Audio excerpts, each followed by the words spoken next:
Today, let us discuss about the posterior dislocation of the shoulder joint.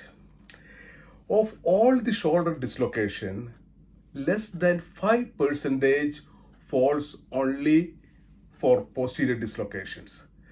And as we see in the anterior dislocation, 95% of this total dislocation falls under anterior dislocation, and 5% is shared between the posterior dislocation as well as the inferior dislocation. So posterior dislocation is less than 5%. And now let us see what is the mechanism of injury in case of posterior dislocation. And in the anterior dislocation, we had seen that the mechanism of injury is abduction as well as external rotation. And in case of posterior dislocation, the mechanism of injury is flexion, adduction as well as internal rotation.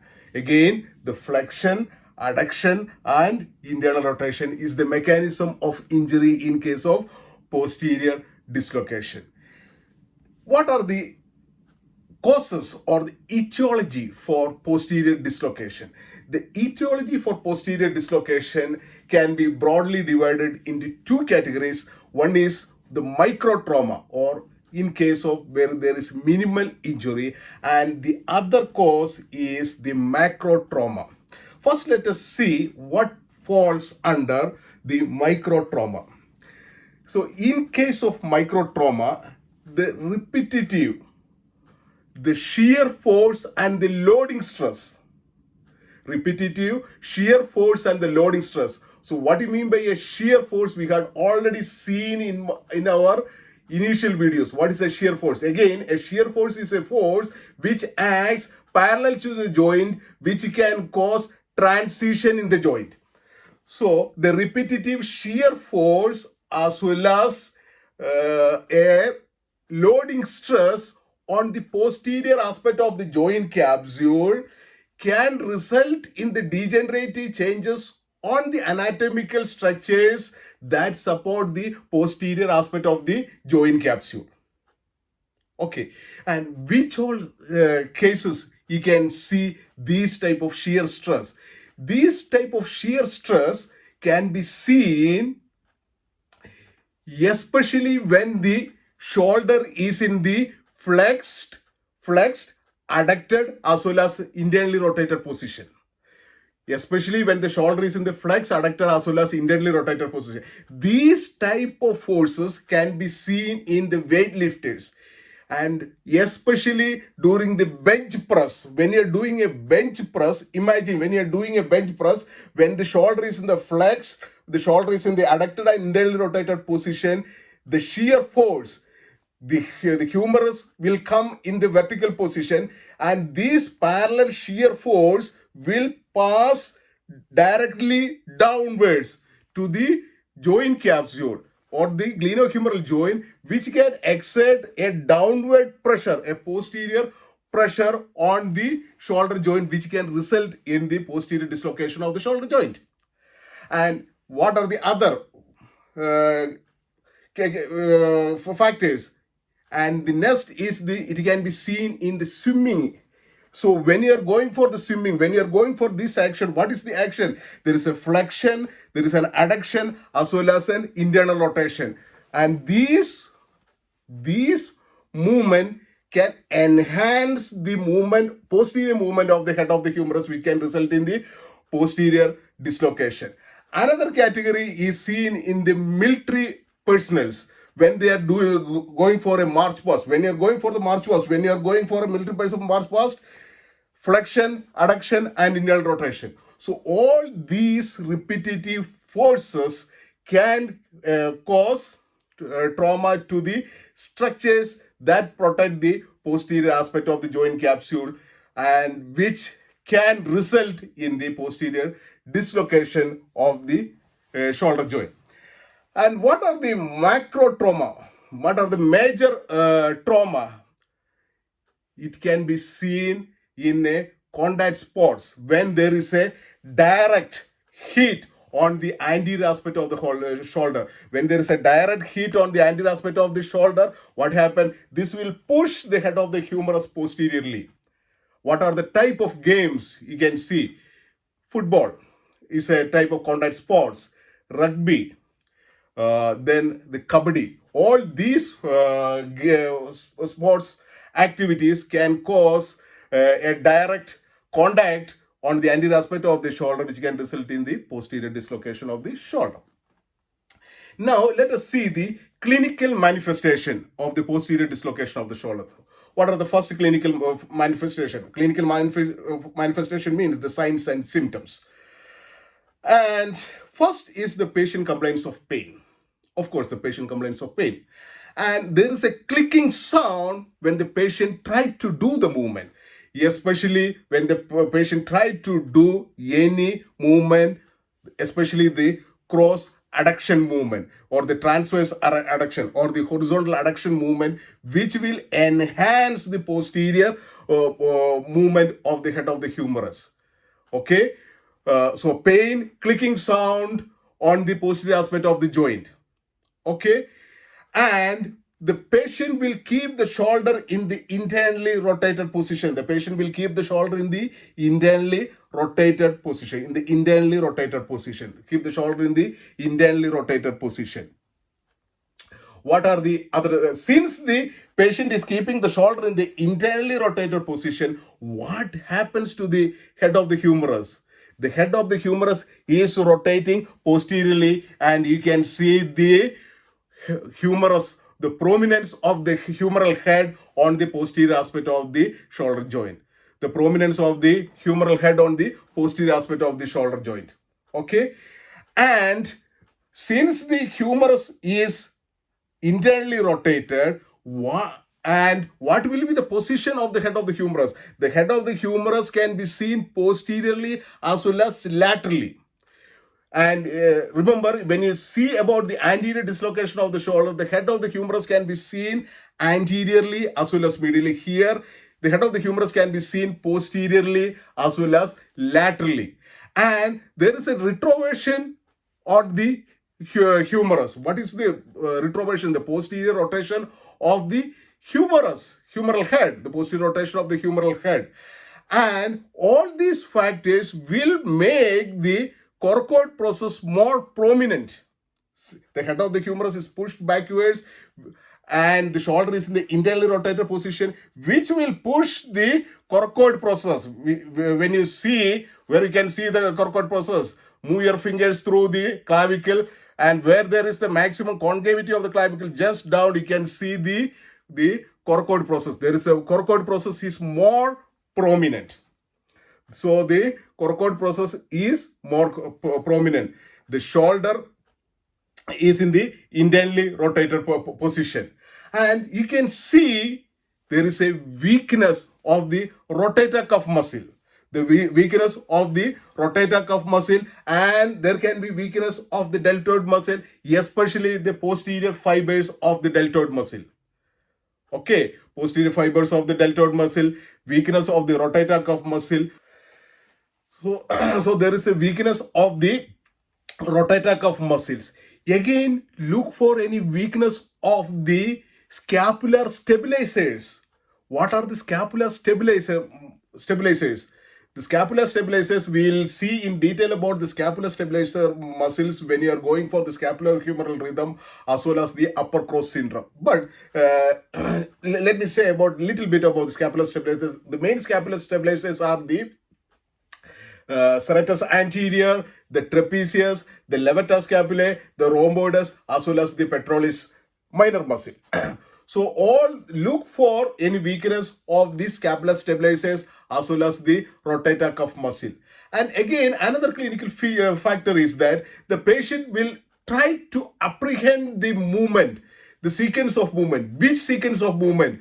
The flexion, adduction, as well as internal rotation. When you try to do the flexion, adduction, and internal rotation, patient will try to apprehend, or the patient will try to stop you from doing that particular movement. Okay, these are some of the clinical manifestations you can see in case of posterior dislocation. Now, let us see what are the complications of the posterior dislocation of the shoulder. So when you look into the posterior complication, the first complication is reverse Bankard's lesions. So what is a Bankard's lesion? What you had seen in the anterior dislocation of the shoulder. There is an injury to the anterior inferior aspect of the glenoid labrum. That was in anterior dislocation of the shoulder. So what is a reverse Bankard's lesions? A reverse Bankard's lesion is there is an injury happening to the posterior inferior aspect of the glenoid labrum. And there can be a periosteal detachment of the posterior joint capsule also. So the reverse Bankard's lesion is actually an injury to the posterior inferior aspect of the glenoid labrum along with the periosteal detachment of the posterior joint capsule. Okay, that's about the reverse Bankard's lesion. Next is the Kim lesion. What is a Kim's lesion? Kim's lesion is same an injury happening to the glenoid labrum, the posterior inferior aspect of the glenoid labrum. But here there is only a superficial tear. Here there is only a superficial tear, especially in the junction between the posterior inferior glenoid labrum as well as the articular cartilage. Okay, superficial tear seen in the junction between the posterior inferior glenoid labrum as well as the articular cartilage without any detachment. So that's the difference between a Kim's lesion and a reverse Bankard's lesion. And next is the reverse Hill-Sachs lesion. So what is actually a Hill-Sachs lesion? What we had seen in the anterior dislocation of the shoulder joint. So in the anterior dislocation of the shoulder joint, the head of the humerus is moving anteriorly as well as medially. So there is an indentation fracture seen on the posterior lateral aspect of the head of the humerus in case of anterior dislocation, in case of Hill-Sachs lesion. But here in a reverse Hill-Sachs lesion, which is seen in the posterior dislocation of the hip joint, what is happening? Here the head of the humerus is moving posteriorly and laterally. So here, let us see. The head of the humerus, here you can see, the head of the humerus is going posteriorly, as well as laterally. Here what will happen? So when it is going posteriorly, which part of the head of the humerus will make contact with the posterior rim of the glenoid fossa? The anterior medial aspect. So the head of the humerus is pushing backwards, which will cause the anterior medial aspect of the head of the humerus making contact with the posterior rim of the glenoid fossa, which is called as the reverse Hill-Sachs lesion,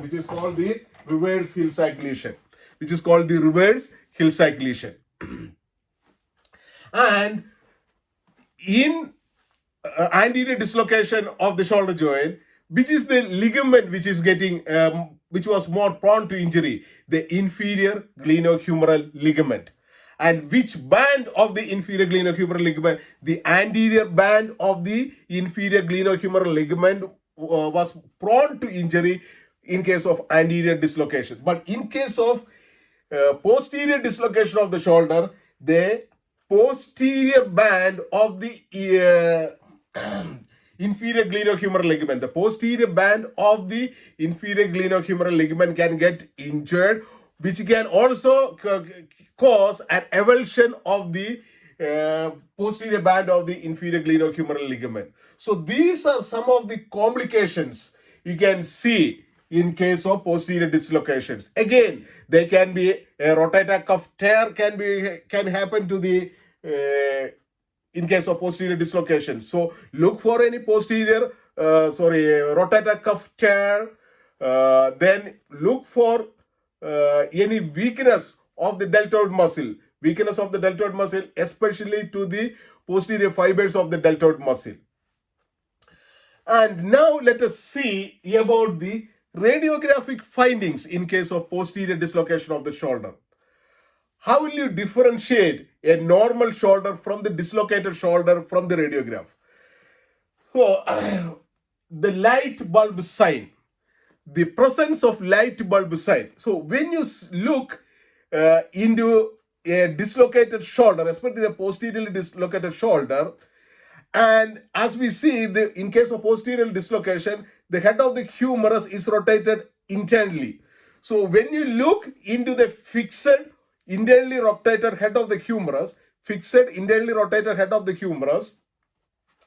this can be seen as a light bulb. It can be seen as a light bulb shape. So the presence of the light bulb shape in the anterior posterior X-ray is a confirmatory sign for the posterior dislocation of the shoulder. Presence of light bulb sign. The second one is the loss of half moon overlap sign. What do you mean by that? In a normal shoulder, so again, let us take. In a normal shoulder, oh, come on, man. So in a normal shoulder, you can see here in a normal shoulder. So in a normal shoulder, the medial aspect of the humeral head, is making or is overlapping with the inferior aspect of the glenoid fossa.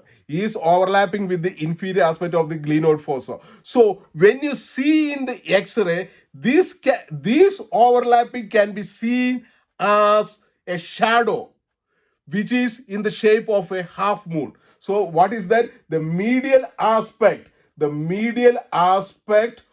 of the head of the humerus will make a contact with the glenoid fossa, and when you see in the medial aspect of the head of the humerus and the inferior aspect of the glenoid fossa, you can see an overlapping of the head inside the glenoid fossa, which can be seen as a shadow resembling the half moon. So this shadow can be seen as a half moon shape. So half moon shape. And this is in case of a normal X-ray of the shoulder joint. But here, in case of posterior dislocation, what happened? The head of the humerus is pulled out. From the glenoid cavity. So this overlapping cannot be seen. So that is what? The loss of half moon overlap sign. Or the half moon overlapping cannot be seen in an X-ray, anterior posterior X-ray in case of posterior dislocation. Since there is no overlap sign, what is the other sign that is present? The rim sign. What is called the rim sign? Since the head is moving out posteriorly as well as laterally, there is a gap can be seen between the rim of the glenoid fossa as well as the head of the humerus, which in case of posterior dislocation is greater than 6 millimeters. So this gap can be seen. That is called the rim sign. Okay, there is an absence of a half moon overlap sign. Instead of that, you can see a rim sign. Okay, then the third one is called the trough line. What is called the trough line? So trough line, we have to correlate with the reverse Hill-Sachs lesion. So as we see in the reverse Hill-Sachs lesions, the head of the humerus is moving posteriorly as well as the head of the humerus is moving posteriorly and laterally, which will make the head of the humerus, the anterior medial aspect of the head of the humerus will make contact with the posterior rim of the glenoid fossa. What happened? This will cause an indentation fracture on the anterior medial aspect of the head of the humerus. Indentation fracture of the anterior medial aspect of the head of the humerus. So, what will happen when there is a indentation fracture or there is a compression fracture occurs? I'll give you an example. When you are driving a car and if a stone hit on your windshield, the place where it is hit, imagine the place where the stone hit on your windshield is considered as the point of contact, or the point where that compression force or indentation fracture happens. So from that point, you can see a line coming out, will come out. From that point, you can see lines coming out. So same like that, in a reverse hillside lesion, the point of contact is the anterior medial aspect of the head of the humerus. So from there, what happens? There is a line. There is a line, hairline fracture can come on the subchondral bone, which is seen as the parallel lines. One or two parallel lines seen on the subchondral bone from the point of contact. The point of contact is the anterior medial aspect of the head of the humerus. From the anterior medial aspect of the head of the humerus, there is a line which tapers down, especially on the superior medial aspect of the head of the humerus, which is called as a trough line. So that indicates that the patient is having the posterior dislocation along with a reverse hillside lesions. So these are some of the radiographic findings you can see in case of posterior dislocation. Now let us see what are the special test for posterior dislocations. The first test is called the jerk test. Ask the patient to be in a sitting position. Therapist should stand on the side of the affected. So if the left side is affected, therapist should stand on the left side, and the therapist will hold the patient's elbow and go for a horizontal adduction. So when the patient goes for a horizontal adduction, the head of the humerus can be pushed posteriorly. The head of the humerus pushed posteriorly, or the head of the humerus is dislocating posteriorly, which will produce, when the head is pushed posteriorly, which will produce a jerk on the shoulder. And when you bring the shoulder back, the shoulder will get reduced, which will again produce a jerk. So this is the jerk test, which is considered as a very sensitive test, for posterior dislocation confirmation. And the second test is the posterior apprehension sign. So ask the patient to be in the lying position, keep the shoulder at 90-degree flex and the elbow at the 90-degree flex. Then the therapist should produce, so the shoulder 90-degree flexed, shoulder little bit adducted as well as the internally rotated. Then therapist should produce an axial loading downwards or a posterior push downwards, which the patient, looking into the patient facial expression, the patient will complaints of pain, the patient will try to apprehend the procedure. So that is called the posterior apprehension test, which is also a test of high sensitivity. And the third test is the load and lift test. Ask the patient to be in the sitting position with his elbow is supported on the patient's lap. The therapist will hold the anterior and posterior aspect of the shoulder and produce a shifting movement anteriorly and posteriorly. So when there is any dislocation, to which side the shoulder dislocate, there is a more transition on that side. But unfortunately, this test has got very low sensitivity rate, and which is not a good confirmatory test for the posterior dislocation. And other test is called the posterior draw test. Again, the head of the humerus can be pushed posteriorly, but this is also a not of high sensitivity rate. That means it is not a good test for confirmation. So the main two tests is that the jerk test as well as the posterior apprehension test. So coming to the PT management, how will you reduce the posterior dislocated shoulder? So the posterior dislocated shoulder, the patient is the lying position. Therapist should stand on the side of the affected and the therapist should keep the shoulder 90-degree the 90-degree abducted and the elbow 90-degree flexed, and put a belt on the patient's elbow, either on the patient's the therapist waist, and therapy should produce a lateral push, lateral traction towards the side of abduction and go for an external rotation. This is how you reduce the shoulder. And if you are going for a surgical correction for the posterior dislocation, usually the incision is taking place along the infraspinatus muscle. And when you are going for rehabilitation, give more emphasis to the infraspinatus muscle and look for also the weakness of the other rotator cuff muscle, the deltoid muscle, especially the posterior fibers of the deltoid muscle. The scapula stabilizes, and look for the scapulohumeral rhythm, because if there is any uneven scapulohumeral rhythm which can result in the impingement and other complications. So that's about the posterior dislocation. Hope you understand the posterior dislocation. And so that's all. Thank you.